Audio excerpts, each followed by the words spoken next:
You will not find me with a robe behind a pulpit on the way, the world should work.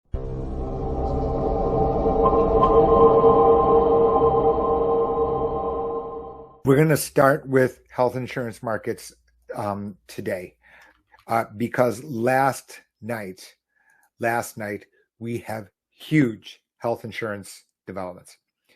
So you may have heard about a spending bill that an agreement that has occurred in the Senate to try to get passed. And apparently the president has signed off on it. There are lots of steps here, none of which I'm interested in, candidly. Maybe I should be. I'm going to spend, I can tell you, this amount of minutes watching debates about this or watching the crossfire around it. What is in here is important. So in addition to ESG, and I'm going to gloss over that, I'm also going to gloss over the fact that there's going to be a corporate tax, which seems to be 15% minimum. So what had happened in the past, Senator Manchin basically scuttled, as you can read it here on the CNN page. I will include I'll include the URL up here, and the URL is in the comments now. There it is. So anyway, the Build Back Better bill was basically ended, right? We couldn't afford it.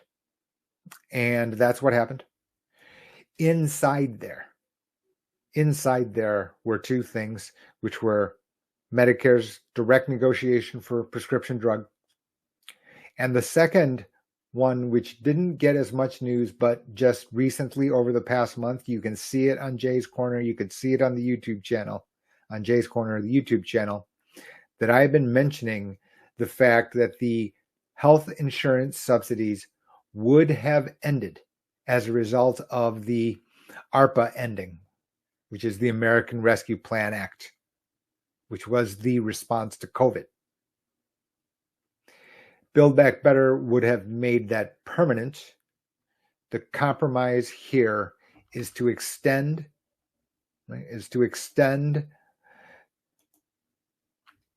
for 3 years. So again, two very important developments here. The Medicare drug negotiations seems to be resolved, meaning that Medicare would be able to negotiate prescription drug costs on its behalf. In addition to that, the pre-65, the health insurance you buy on the exchange, that the APTC, which is a tax credit, looks to be extended for the next 3 years. So, there's lots of wood to chop between now and the final passage. There is a solution, and a compromise seems to be in the works. Now, let's just talk about execution and practical reality, right? I don't spend lots of time pontificating or speculating about, what could or how the world should, or this, that, and the other. That is a different channel. You will not find me with a robe behind a pulpit on the way, the world should work. I'd much rather focus in on how it does work and then how to deal with it best, given your situation, given your financial or whatever personal circumstance. That to me is valuable. Adjudicating what is fair is just not productive for me. Anyway, maybe it's just me. This one here I find difficult to enact for 2023. Now, I can be wrong here, admittedly. All right, so this is a small bit of speculation. The point being that the Part D, which is the standalone prescription plans, as well as the Medicare Advantage plans, the price and the structure proposals are already pushed to the government. They've already been sent down the river to the government, who is now, and to be candid with you, they've already sitting and waiting for final approval. The reason I know that is because people like me, representatives that represent all the Medicare Advantage plans and Part D plans, we've seen kind of like the 5,000-foot view of what's coming up, especially in Medicare Advantage. So the idea that you're going to be able to go all the way back and rejigger all the details doesn't seem likely to me.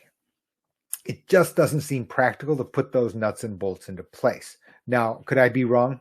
Maybe it was that the CMS directed the Part D and Medicare Advantage carriers to come up with two sets of proposals, but I did not hear that.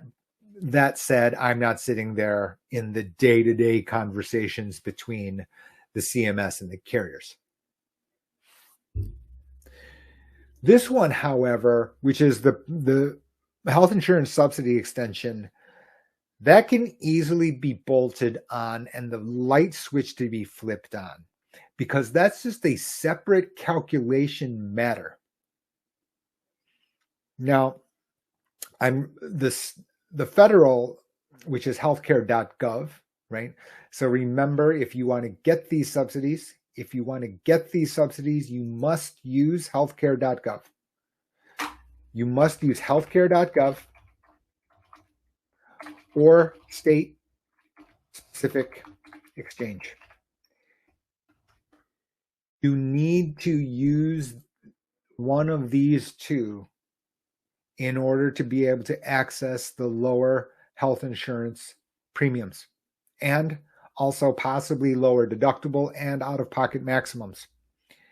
These are very, very valuable. And the reason I've started today is this literally entirely changes the trajectory, the path for retirement planning for persons who are considering retirement. Meaning that if it's extended for 3 years, as this says, that means 64, 63, 62. Someone can retire at 62 with the knowledge that their health insurance subsidy and possibly lower health insurance premiums and dramatically lower. I wouldn't waste everyone's time with, $300 a year. That's not zero. I get it. The difference here is $5,000, $10,000 a person. $10,000 a person is too high. $10,000 a couple, certainly. We've assisted people. $10,000, $15,000 a year lower in health insurance premium alone. That was looking to be cut off at the end of this year, now extended for 3 years. That means if you can work backwards for those persons in your early 60s that are considering retirement, this now is a path. It's so important. In fact, when I spoke in Nashville of Wealth Management, Institute of Wealth and Investments, right? So where the high end of wealth managers came for a national conference, my entire punchline, I didn't pull a bait and switch because, people see me as, published author to maximize your Medicare. And that is true. But the real punchline was overlooking this is more expensive than just simply understanding Medicare. Because in financial terms, this number is much, much bigger. Back to the point here, this new development, could they flip the switch for January of 2023? The answer is yes, right in the nick of time. It's like nobody calls me at any time, when I want them to call. They only call when, I've hit broadcast. So. That's the way it works. That's what I've accepted. Okay. So that's it on health insurance matters. Those are big. I can't overstate how important this is, because as many people know, that is for Medicare beneficiaries, prescription drug costs the key concern. The reality is that when people go to the hospital and going for inpatient in the hospital for something serious, yes, they're thinking about all of the tests, but that is still secondary. but on an ongoing week to week, month to month basis, they're paying for $4.50 gas now and 9% inflation. Prescription drug costs dominating the conversation pretty much everywhere.